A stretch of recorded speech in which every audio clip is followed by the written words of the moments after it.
Assalamualaikum anak-anak, apa kabarnya hari ini? Kembali lagi dengan materi Miss tentang tematik 5A subtema 3 tentang tulang dan sendi. Miss akan membahas tentang bentuk-bentuk dan kelainan pada tulang dan sendi. Tolong siapkan buku dan alat tulisnya ya nak ya. Untuk materi pertama yang akan Miss bahas adalah tentang tulang. Tolong buka LKS tema 5A kalian halaman 64. Miss akan menjelaskan bentuk-bentuk dari tulang kalian. Ada 3 bentuk tulang kalian nih. Yang pertama ada tulang pipih, contohnya tulang belikat. Yang kedua ada tulang pendek, contohnya tempurung tulang lutut. Dan yang ketiga ada tulang pipa, contohnya tulang paha kalian.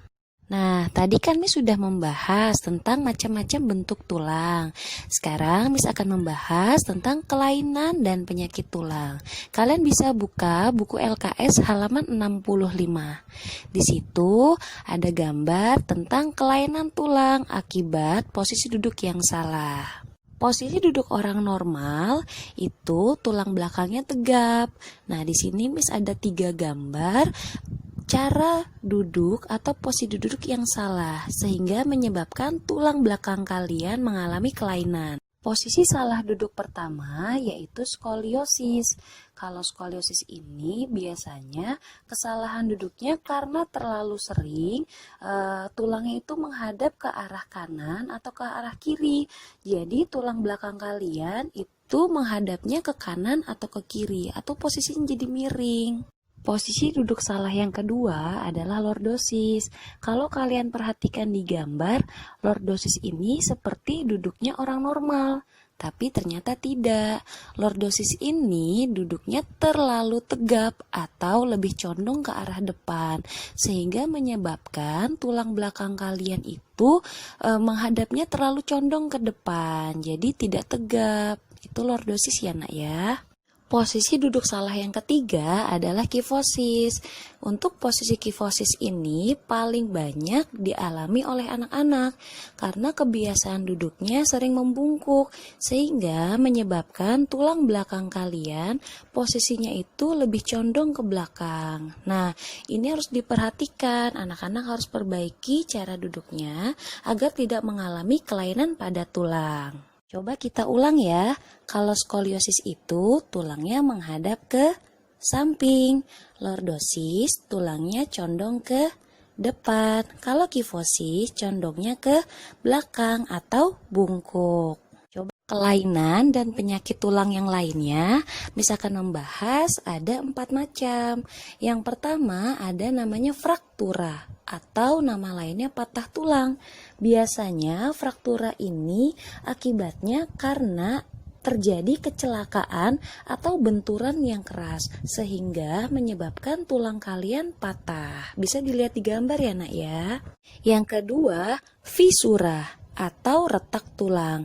Ini hampir sama dengan fraktura, tapi kalau fisura ini hanya mengalami keretakan saja, jadi tidak patah. Bisa dilihat perbedaannya antara fraktura dan fisura. Nah, kalau fisura di situ hanya retak. Selanjutnya ada rakitis.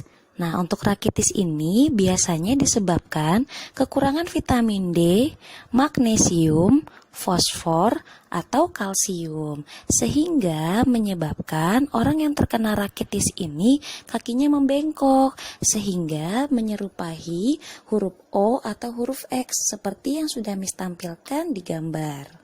Dan yang terakhir ada osteoporosis. Osteoporosis ini adalah kondisi kepadatan tulang menurun sehingga membuat tulang menjadi keropos dan mudah retak. Biasanya osteoporosis ini dialami oleh orang yang sudah lanjut usia. Coba kalian perhatikan di gambar. Untuk tulang orang normal itu kepadatannya penuh, tapi untuk orang yang osteoporosis kepadatan tulangnya sudah mulai berkurang. Nah, jadi untuk pencegahannya biasanya bisa mengkonsumsi makanan yang mengandung kalsium dan vitamin D untuk menambah kepadatan pada tulang. Itulah penyakit dan kelainan pada tulang. Materi selanjutnya tentang sendi. kalian buka buku paket halaman 107 sampai 108. Di sini misalkan membacakan tentang pengertian sendi. Sendi adalah bagian khusus seperti ruangan yang berfungsi sebagai penghubung antara tulang agar dapat bergerak.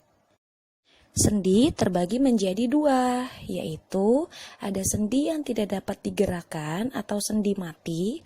Itu contohnya terdapat pada tengkorak manusia. Yang kedua, ada sendi yang dapat digerakkan. Contohnya ada sendi putar, sendi engsel, sendi peluru, dan sendi pelana.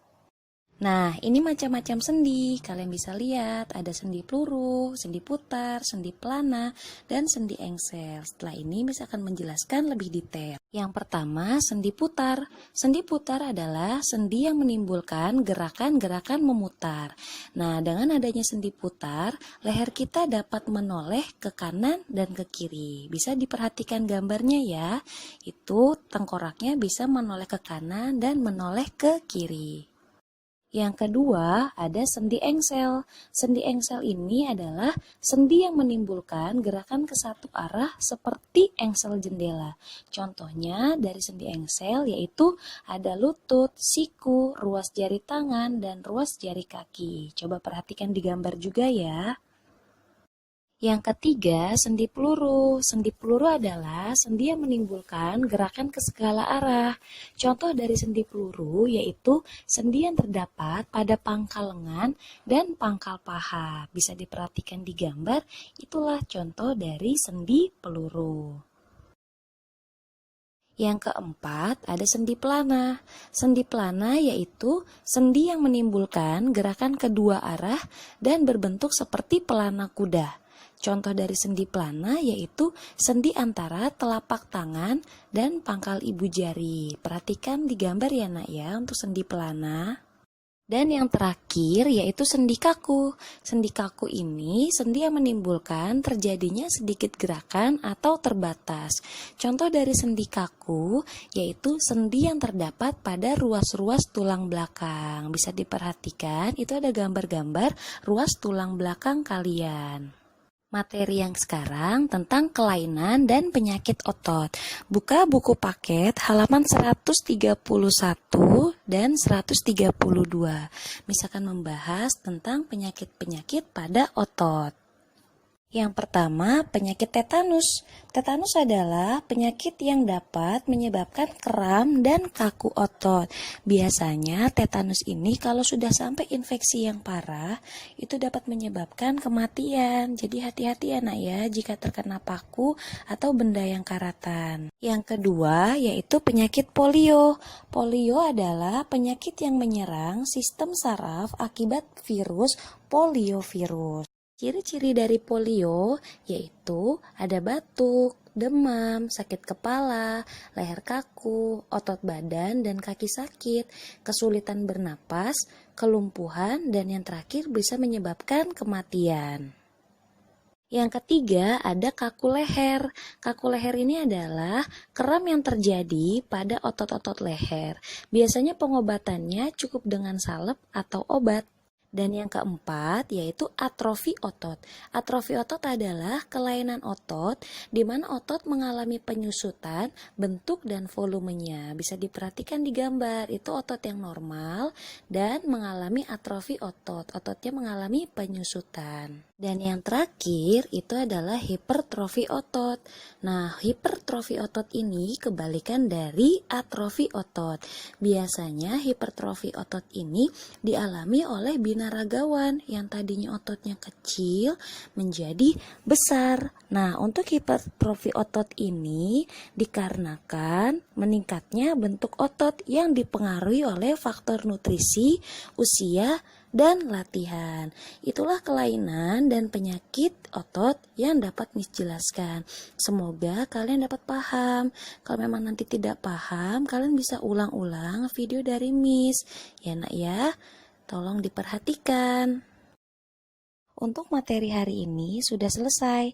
Terima kasih anak-anak sudah menyaksikan dan memperhatikan video dari Miss. Semoga kalian semua paham. Sampai bertemu di materi selanjutnya anak-anak. Tetap semangat dan selalu jaga kesehatan. Wassalamualaikum warahmatullahi wabarakatuh.